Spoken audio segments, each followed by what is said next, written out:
ಪಾದಯಾತ್ರೆಗೆ high command green signal ಕೊಡ್ತಾ ಇಲ್ಲ, ಖಂಡಿತವಾಗ್ಲೂ ಕೂಡ 31ನೇ ತಾರೀಕು ಅಸೆಂಬ್ಲಿ ಮುಗಿಯುತ್ತೆ ಅಂತ ನಾವು ಅಂದ್ಕೊಂಡಿದ್ದು. ಇವತ್ತು ಕೂಡ ವಿಜೇಂದ್ರ ಅವರು ನಾನು ಇಬ್ಬರು ಕೂಡ ಮಾತಾಡಿದ್ದೀವಿ. ನಾವು ನಾಳೆ ಬುಧವಾರಕ್ಕೆ ಅಸೆಂಬ್ಲಿ ಮುಗಿದ ತಕ್ಷಣ ದೆಹಲಿಗೆ ನಾವೆಲ್ಲರೂ ಕೂಡ ಹೋಗ್ಬಿಟ್ಟು ಈ ಕಾಂಗ್ರೆಸ್ ಸರ್ಕಾರ ಏನು ನಡೀತಾ ಇದೆ, ಏನು ಮಾತಾಡ್ತಾ ಇದ್ದಾರೆ, ಆ ವಾಲ್ಮೀಕಿ ಹೆಸರಲ್ಲಿ ಇವತ್ತು ಶ್ರೀರಾಮುಲು ಅವರಿಗೆ ನೋವಾಗಿರೋದು ಏನು ಅಂತಂದರೆ, ಒಂದು ವಾಲ್ಮೀಕಿ ಹಗರಣ ಮಾಡಿರುವಂಥ ಈ ಕಾಂಗ್ರೆಸ್ ಸರ್ಕಾರ ಆ ವಾಲ್ಮೀಕಿ ಹೆಸರಲ್ಲಿ 187 ಕೋಟಿ ಹಣ ನುಂಗೋದನ್ನ ಜೊತೆಗೆ ಒಬ್ಬ ಅಮಾಯಕ ಶಿವಮೊಗ್ಗದಲ್ಲಿ ಒಬ್ಬ ಸರ್ಕಾರಿ ನೌಕರ ಆತ್ಮಹತ್ಯೆ ಮಾಡಿಕೊಂಡು ಪ್ರಾಣ ಬಿಟ್ಟರು. ಎರಡನೇದು, ಅದೇ ವಾಲ್ಮೀಕಿ ಪುತ್ಥಳಿ ಅನಾವರಣ ಬಳ್ಳಾರಿಯಲ್ಲಿ ಸರ್ಕಿಲಲ್ಲಿ ಬ್ರಾಂಚ್ ಸ್ಟ್ಯಾಚ್ಯೂ ಇದೆ. 25 ವರ್ಷದ ಹಿಂದೆನೇ ನಾವು ಓಪನ್ ಮಾಡಿದ್ದೀವಿ. ವಾಲ್ಮೀಕಿ ವೃತ್ತ ಅಂತ ಹೆಸರಿಟ್ಟಿದ್ದೀವಿ. ಇವತ್ತು ಇನ್ನೊಂದು ಸ್ಟ್ಯಾಚ್ಯೂ ಬರೀ 50 ಅಡಿ ಡಿಫ್ರೆನ್ಸಲ್ಲೇ, ನೀವೇ ಮೀಡಿಯಾದವರೆಲ್ಲ ನೋಡಿದ್ದೀರಿ. ಮತ್ತೆ ಇನ್ನೊಂದು ಪುತ್ಥಳಿ ಇಡುವಂಥ ಒಂದು ಕೆಲಸಕ್ಕಂದರೆ ಜಗಳ ತಗೊಳ್ಳುವಂಥ ಪ್ರಯತ್ನ ಮಾಡಿದರು. ನಾವು ಅದಕ್ಕೆ ಯಾರೂ ಬಾಯಿ ತೆಗೆದಿಲ್ಲ. ಮತ್ತೆ ಬ್ಯಾನರ್ ನೆಪ ಇಟ್ಕೊಂಡ್ರು, ಮತ್ತೆ ಗಲಾಟೆ ಶುರು ಮಾಡಿದರು. ಅವರ ಕಾರ್ಯಕರ್ತನ ಇನ್ನೊಬ್ಬ ಇವತ್ತು ಡೆತ್ ಆಗಿದ್ದಾನೆ.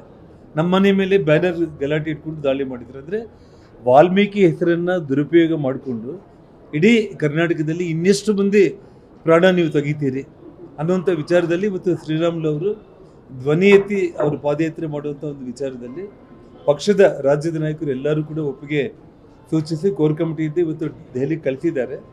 ನಾಳೆ 2ನೇ ತಾರೀಕು ಒಳಗಡೆ ಮುಖ್ಯಮಂತ್ರಿಗಳು CBI ಅಥವಾ ಸಿಟ್ಟಿಂಗ್ ಹೈಕೋರ್ಟ್ ಜಡ್ಜ್ ಅವ್ರ ನಿರ್ಧಾರ ಏನು ತಿಳಿಸ್ತಾರೋ ಅದ್ರ ಮೇಲೆ ನಾವೆಲ್ಲರೂ ಕೂಡ ಡೆಲ್ಲಿಗೆ ಹೋಗಿ ಪಾದಯಾತ್ರೆ ವಿಷಯದಲ್ಲಿ ಒಂದು ದಿನಾಂಕ ಫಿಕ್ಸ್ ಮಾಡ್ತಾರೆ. ಪಾದಯಾತ್ರೆಗೆ ಹೈಕಮಾಂಡ್ ಗ್ರೀನ್ ಸಿಗ್ನಲ್ ಕೊಡ್ತಾ ಇಲ್ಲ, ಖಂಡಿತವಾಗ್ಲೂ ಕೂಡ 31ನೇ ತಾರೀಕು ಅಸೆಂಬ್ಲಿ ಮುಗಿಯುತ್ತೆ ಅಂತ ನಾವು ಅಂದ್ಕೊಂಡಿದ್ದು. ಇವತ್ತು ಕೂಡ ವಿಜೇಂದ್ರ ಅವರು ನಾನು ಇಬ್ಬರು ಕೂಡ ಮಾತಾಡಿದ್ದೀವಿ. ನಾವು ನಾಳೆ ಬುಧವಾರಕ್ಕೆ ಅಸೆಂಬ್ಲಿ ಮುಗಿದ ತಕ್ಷಣ ದೆಹಲಿಗೆ ನಾವೆಲ್ಲರೂ ಕೂಡ ಹೋಗ್ಬಿಟ್ಟು ಈ ಕಾಂಗ್ರೆಸ್ ಸರ್ಕಾರ ಏನು ನಡೀತಾ ಇದೆ, ಏನು ಮಾತಾಡ್ತಾ ಇದ್ದಾರೆ, ಆ ವಾಲ್ಮೀಕಿ ಹೆಸರಲ್ಲಿ ಇವತ್ತು ಶ್ರೀರಾಮುಲು ಅವರಿಗೆ ನೋವಾಗಿರೋದು ಏನು ಅಂತಂದರೆ, ಒಂದು ವಾಲ್ಮೀಕಿ ಹಗರಣ ಮಾಡಿರುವಂಥ ಈ ಕಾಂಗ್ರೆಸ್ ಸರ್ಕಾರ ಆ ವಾಲ್ಮೀಕಿ ಹೆಸರಲ್ಲಿ 187 ಕೋಟಿ ಹಣ ನುಂಗೋದನ್ನ ಜೊತೆಗೆ ಒಬ್ಬ ಅಮಾಯಕ ಶಿವಮೊಗ್ಗದಲ್ಲಿ ಒಬ್ಬ ಸರ್ಕಾರಿ ನೌಕರ ಆತ್ಮಹತ್ಯೆ ಮಾಡಿಕೊಂಡು ಪ್ರಾಣ ಬಿಟ್ಟರು. ಎರಡನೇದು, ಅದೇ ವಾಲ್ಮೀಕಿ ಪುತ್ಥಳಿ ಅನಾವರಣ ಬಳ್ಳಾರಿಯಲ್ಲಿ ಸರ್ಕಿಲಲ್ಲಿ ಬ್ರಾಂಚ್ ಸ್ಟ್ಯಾಚ್ಯೂ ಇದೆ. 25 ವರ್ಷದ ಹಿಂದೆನೇ ನಾವು ಓಪನ್ ಮಾಡಿದ್ದೀವಿ. ವಾಲ್ಮೀಕಿ ವೃತ್ತ ಅಂತ ಹೆಸರಿಟ್ಟಿದ್ದೀವಿ. ಇವತ್ತು ಇನ್ನೊಂದು ಸ್ಟ್ಯಾಚ್ಯೂ ಬರೀ 50 ಅಡಿ ಡಿಫ್ರೆನ್ಸಲ್ಲೇ, ನೀವೇ ಮೀಡಿಯಾದವರೆಲ್ಲ ನೋಡಿದ್ದೀರಿ. ಮತ್ತೆ ಇನ್ನೊಂದು ಪುತ್ಥಳಿ ಇಡುವಂಥ ಒಂದು ಕೆಲಸಕ್ಕಂದರೆ ಜಗಳ ತಗೊಳ್ಳುವಂಥ ಪ್ರಯತ್ನ ಮಾಡಿದರು. ನಾವು ಅದಕ್ಕೆ ಯಾರೂ ಬಾಯಿ ತೆಗೆದಿಲ್ಲ. ಮತ್ತೆ ಬ್ಯಾನರ್ ನೆಪ ಇಟ್ಕೊಂಡ್ರು, ಮತ್ತೆ ಗಲಾಟೆ ಶುರು ಮಾಡಿದರು. ಅವರ ಕಾರ್ಯಕರ್ತನ ಇನ್ನೊಬ್ಬ ಇವತ್ತು ಡೆತ್ ಆಗಿದ್ದಾನೆ.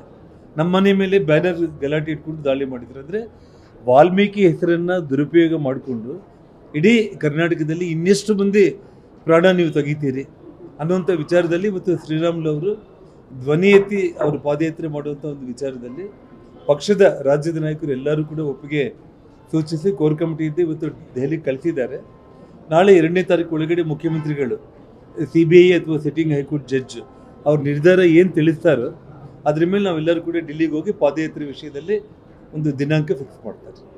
ನಿರ್ಭೀತ, ನಿಷ್ಪಕ್ಷಪಾತ, ವಿಶ್ವಾಸಾರ್ಹ ಸುದ್ದಿಗಳಿಗೆ ಮತ್ತೊಂದು ಹೆಸರಾಗಿರೋ ನ್ಯೂಸ್ 18 ಕನ್ನಡ ಈಗ ಆಪ್ನಲ್ಲೂ ಲಭ್ಯ ಇದೆ. ದಯವಿಟ್ಟು ಇಲ್ಲಿರೋ QR ಕೋಡ್ ಅನ್ನ ಸ್ಕ್ಯಾನ್ ಮಾಡಿಕೊಂಡು ಆಪ್ ಡೌನ್ಲೋಡ್ ಮಾಡೋದಕ್ಕೆ ಮರಿಬೇಡಿ. ನಿಮ್ಮ ಬೆಂಬಲ ಹೀಗೆ ಸದಾ ನಮ್ಮೊಂದಿಗಿರಲಿ. ಧನ್ಯವಾದ.